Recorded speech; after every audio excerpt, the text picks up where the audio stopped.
My specialty is helping teachers deal with students who have instructional difficulties and social behavioral problems. I noticed starting in the mid-90s, excuse me, regular education teachers started to request my services to help them manage a more challenging group of students. And that became kind of the focus of what I'm about to present to you today, because we want to take a look at the effects of teacher mental health on the education of children around the world, quite literally.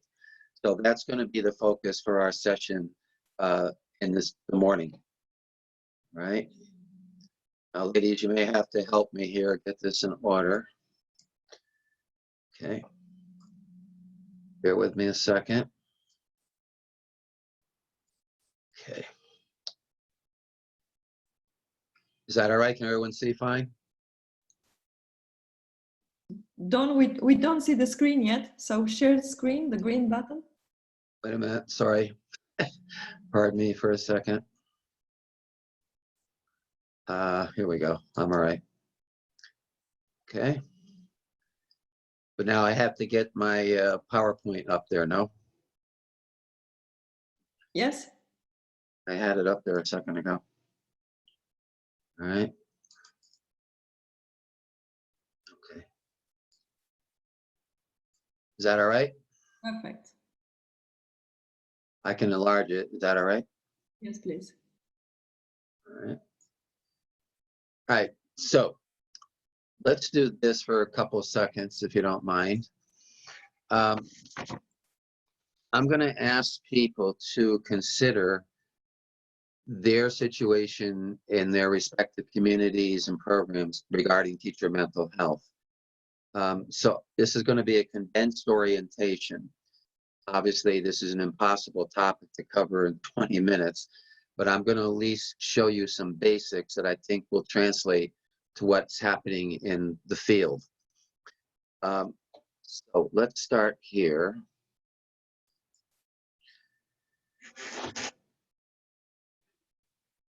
Everyone, please take a few moments and identify indicators of stress in your specific location. Based on your perspective and experience, visualize the complex factors that are contributing to teachers' stress. Are these stresses increasing? Are they remaining stable or decreasing in the past decade? Is there data to confirm either increased hiring and/or problems with teacher shortages? Is student performance aligned with the data in your community or district? And what is the residual effects of the new assignment for online education? All of these are serious topics that need consideration. All right. Everyone, if you could, examine this slide carefully. See if you can define, this is a generalized, by the way, sampling. I should announce this first. This is a generalized sampling of factors common to teaching in democratic societies in 2020. Without question, today's educators are confronting 3 types of realities on a daily basis, all of which are increasing in frequency and intensity. Let's look at external factors. External factors in box 1 represents social, family, cultural, and economic factors related to students' readiness to learn. While these factors exist in previous eras, their influence appears much more dramatic currently, particularly the rapid alteration of family structure and investment by responsible adults. Greater political and social problem solving is essential to reverse this trend. If we look at the second box, box 2, again, I'm using the United States as a sample, you understand. This box represents federal and state priorities to fund teachers, combined with imposing programming requirements that are major deterrents to attract future candidates.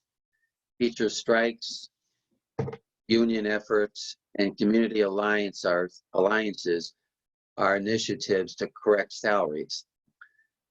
Regardless, in the U.S., enrollment in university teacher preparation programs has declined by 28% in the last few years, while approximately 40% of newly certified educators never enter the profession. Obviously, this is creating a huge disservice to people interested in coming in to this career. I think those numbers, by the way, are startling for the average educator. You don't quite think of it in those terms, but that gives you a sense of how serious this problem really is. All right, let's move to internal factors. These stressors are specific to students' instructional potential and social behavioral maturity. Based on my 40 years in over 300 locations assisting teachers, these realities are much more significant currently and disruptive of conventional schooling. While graduation standards have increased, are more rigorous, student performance has either been stable or has declined. Students living in trauma with debilitating social economic problems, suppressing their motivation, their behavioral development, and response to group instruction, again, all of which I see starting to have a major impact on the quality of schooling across any community. And on the right side, now we have concerns about how to prepare students to understand that education has a broad-based effect to it. Many students are much more inclined now to have personalized learning requirements. And I also think this is where online learning is going to be an interesting correlation to this response here. All right, let's take a look at the idea of pro-social behavior. More and more educators, certainly in my capacity as a consultant, are concerned about managing those behaviors in the classroom. So we need to look at strategies to help them and combine that with the bottom point.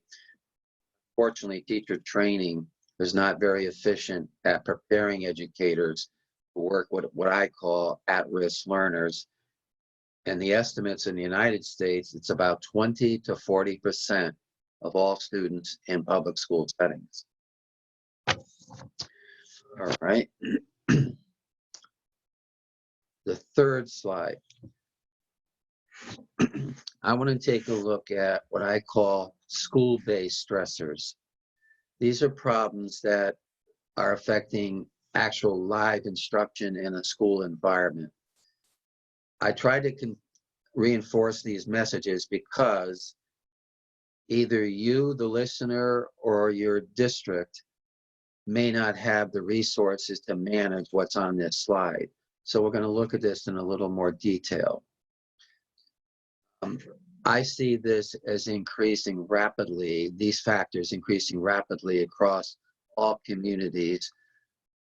I want to make that statement because if you're a new teacher coming into the profession, these realities are going to become routine, in quotes, for your remaining career.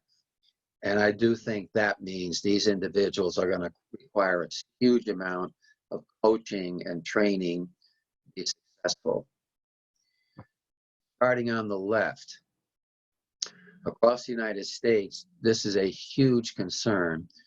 Teachers are working in what I call dilapidated and unappealing school environments, and this weakens their morale, and especially if they're assigned to poorly maintained buildings, this also subtracts their dedication to students. Administrators' leadership, and again, these are generalities, of course, often varies between being passive and confrontational, which is contributing confusion and miscommunication about their expectations to their respective staff.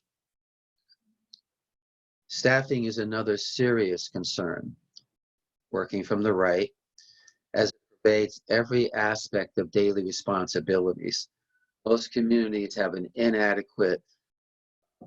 insufficient personnel to support either students or staff. This is becoming a dramatic issue across the country. Special education, math, and science in particular have glaring vacancies in the United States, and I'm certain elsewhere. The expertise to modify instruction or manage disruptive behavior is less reliable.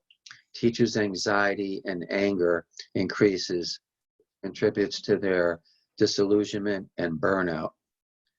Those of you who are active in the school environment, consider the effect of the staffing shortage, which is going to be highlighted as we move along. All right. Let's take a look at 3 questions and see if we can consider your responses. Ask yourself whether you're a teacher or administrator, what combination of indicators are impacting you or your staff? So considering the previous slides, just mull that over, give it some thought, and anticipate what you see on a daily basis, or again, moving forward, how you see things improving. So that's the first question. How significant are these stressors on you or your program? As I indicated, and the data supports, the previous slides demonstrate information that to me is becoming more significant, more problematic, and invading what I would call conventional schooling, particularly I would argue in urban, what I call transitional districts. And the last one, which is somewhat where we're heading for the remaining part of the session, are there any remedial techniques or programs available to help prevent teacher mental health problems or to respond specifically to individual staff? This is, again, a question that needs major attention, and unfortunately, I don't sense that this has been given enough resources to succeed. So as we move forward, reflect back on these 3 questions to help us achieve some closing thoughts at the end. All right, teacher stress indicators. These are 2020 statistics as indicated at the bottom, and they highlight the list of stressors that are prevalent in a variety of public schools. So if you can for a second, scan down the list. The first one about standardized testing is interesting because the majority of teachers consider this to be subtracting from actual classroom instruction. The second 2 or 3 are all going to be lumped together because the most significant factor on this list is the 4th one, where it says 61%. This seems to be an accurate portrayal of how often teachers feel stressed working in a school environment. Okay.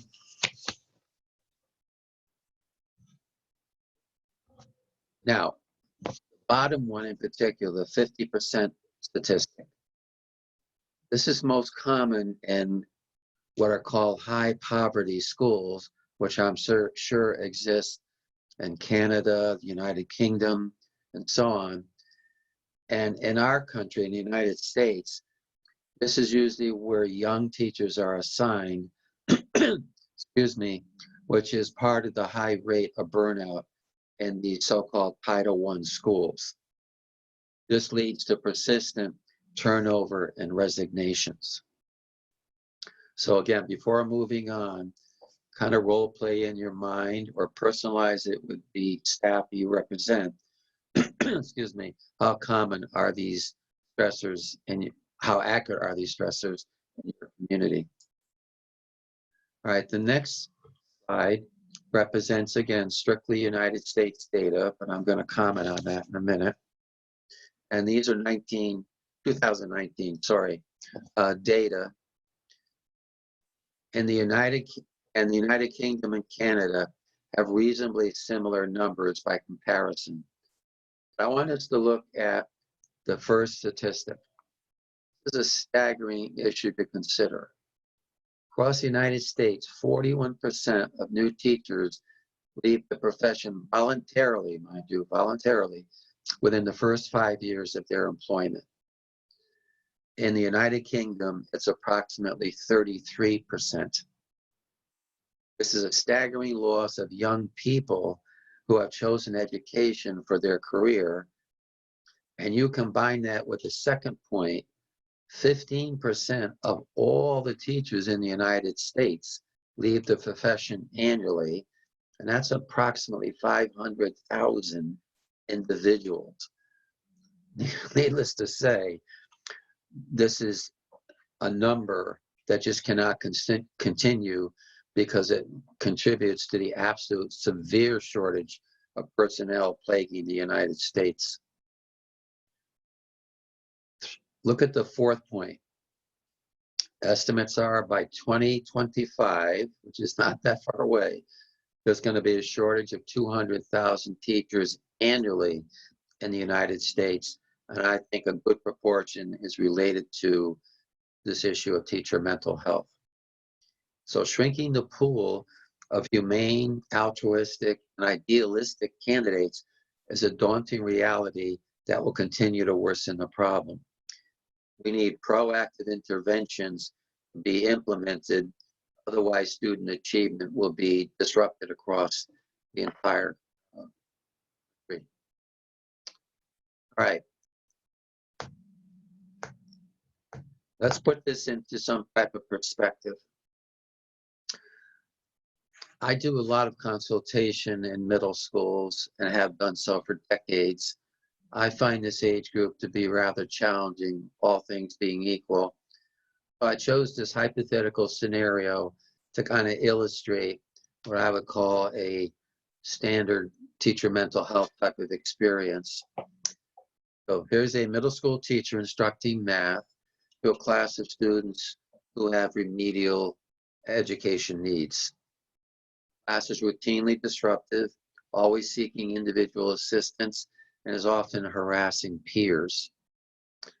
This is somewhat typical for this age group, but this conduct has challenged her authority and emotional balance.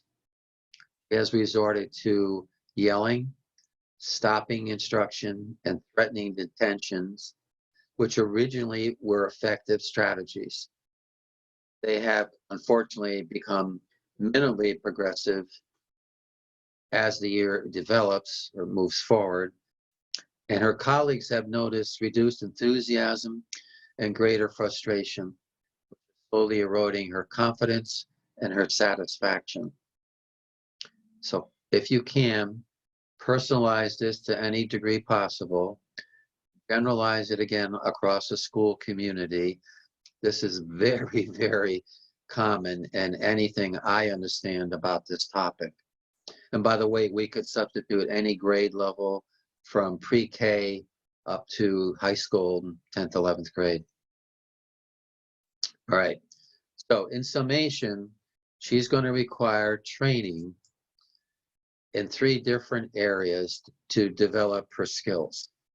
One is what I call differentiated instruction, which is kind of a popular topic as we move into online learning and so on. So this is where she will learn some strategies to target specific deficiencies in her students.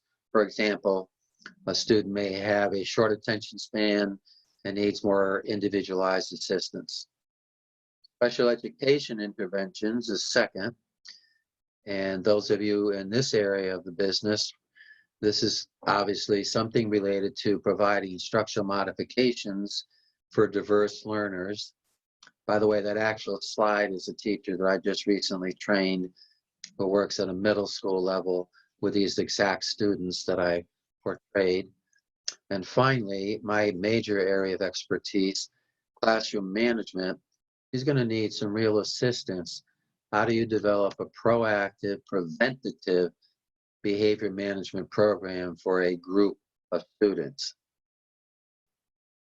Another part of this success story is she's going to need to have building administrators visit on a frequent basis to offer their impressions and to monitor her progress. Teammates are crucial to help her develop some kind of nurturing, I call it emotional nurturing, to sustain her energy and stability. Considering this arrangement, it's certainly probable stressors are likely to cause mental health conflicts that require attention. All right, this is a very interesting slide to me. I'm going to call this manifestations. How are teacher mental health problems manifested in school? This is only a cursory list of potential behaviors associated with this condition.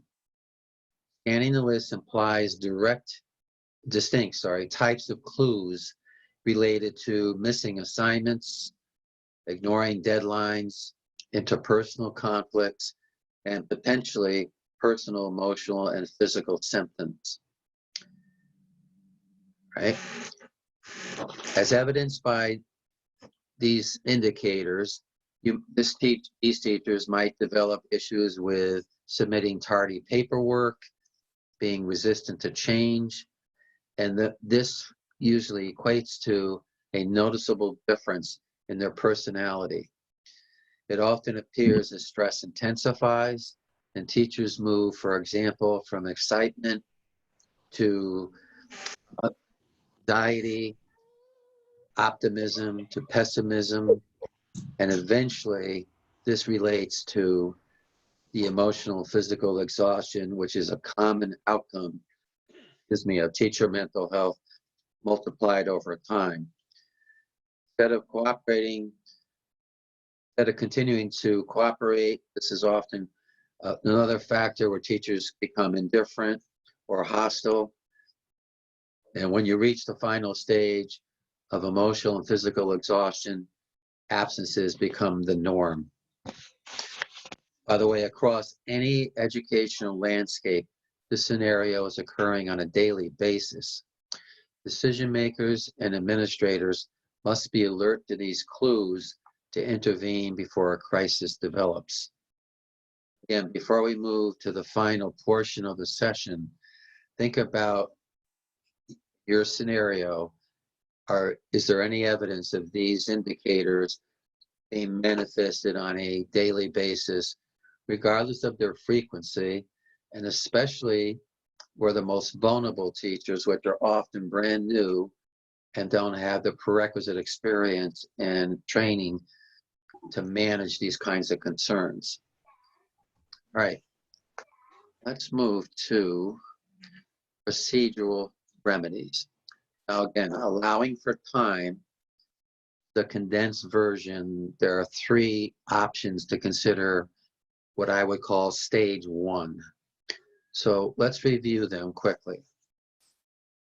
First thing, districts should create a preventative program which starts with providing research-based instructional resources to achieve predetermined graduation goals. Subject matter teaching models and corresponding grade-based materials must be available with appropriate training. So just item 1 there alone requires a really proactive response to helping teachers minimize the stress related to students with instructional and special education needs. So this is broad-based across any community and any population of learners. Teachers always have the option to provide their impressions and recommendations to improve the first point. Second one is equally critical, and in my view, significantly more dramatic in most cases. How do you create a proactive classroom management plan that is simple to communicate across an entire population of students, various grade levels? Bona fide behavioral systems must be taught to personnel and monitored for its effectiveness. Periodic professional development sessions are mandatory to maintain staff cohesion and commitment. Even if you say in advance, we've adopted a behavior management system, I often find in my travels, it's not universal. It's not being applied across the community of learners, and it's often ignored or minimized because teachers don't have adequate input and are not receiving long-term training. And if you look at the data on teacher mental health, this and the following point are usually fairly closely aligned. So the final point here is if the behavioral system is implemented and it's given proper training and orientation, the next point to me is equally serious. So in alliance with the second item, schools must create a team of specialists who are skilled at programming for what I call severely disruptive students. These teams should be assigned across the entire district and have scheduled meetings to design behavioral interventions. This is a tremendously important innovation to minimize teachers' complaints and resultant emotional frustrations. Lacking this service is often a predictor of teacher stress. And to validate that point, in 2018, a study of Canadian educators across the entire country cited a 70% increase in student violence. If you use that just as an indicator, that third point makes significant importance, because without a team who are trained, who have expertise, who involve social workers, guidance counselors, psychologists, I think this is clearly a major need in almost any community that I've had association with. In Connecticut, that's 54 school districts, 291 schools that I have represented. All right, I'm certain our time must be near the conclusion. This is how I can be contacted. I have a LinkedIn account as well. Much of my communication is now coming through Skype. So I've been talking to teachers I'm training currently in this format. And as I mentioned, this is simply an introduction to a very complex subject. It requires significantly more time to investigate and